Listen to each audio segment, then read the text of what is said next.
বন্ধুরা, এত বড় বাইন মাছটা কীভাবে ধরলাম চলো তোমরা শেষ পর্যন্ত ভিডিওটা দেখতে থাকো। মজা আছে শেষে। প্রথমে এই খালটি পেয়ে গেছিলাম আমরা।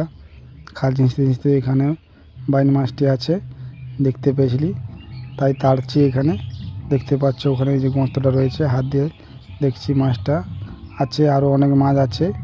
ল্যাঠা চ্যাং মাছটা চলে গেল বেরিয়ে। এখানে একটা বাইন মাছ আছে দেখতেই পাচ্ছ তোমরা ভালোভাবে।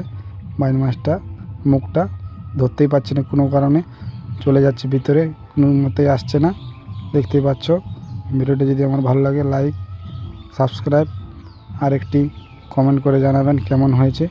তাড়ছি। তারপর একটি চ্যাং মাছ, শিঙি মাছ এসে শিঙি মাছটাকে ধরবেন না, অন্য কেউ ধরবে, কারণ আমাকে বিন দিয়ে দিয়েছিলো, আমার ভয় আছে। ঠিক আছে, চলো। একজন ধরছে এই শিঙি মাছটাকে, আমি হাতে দেখছি আর আছে কিনা শিঙি, নেই কো।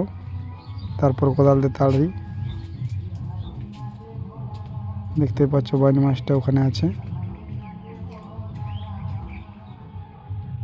অনেকগুলো চ্যাং মাছ, শিঙি মাছ রয়েছে। বাইন মাছটা কিছুতেই আসছে না। দেখতে পাচ্ছ কতটা বড় বাইন মাছটা, কিছুতেই আসছে না। শিঙি মাছ রয়েছে, তাই বেশি হাত দিলাম না। তাড়বার পর একটি দাদা হাত দিয়ে বার করানোর চেষ্টা করে, সেও কিছুতেই পারছে না। তারপর কিছুক্ষণ পর বেরিয়ে আসে। দেখতেই পাচ্ছ একটি ভাইপো ধরতে পারছে না। ভিডিওটা যদি আমার ভালো লাগে একটি লাইক, একটি কমেন্ট আর সাবস্ক্রাইব করতে আমার চ্যানেল নতুন থাকলে ভুলবেন না। এখানে ভিডিওটা শেষ করলাম, পরবর্তী ভিডিও আসছে।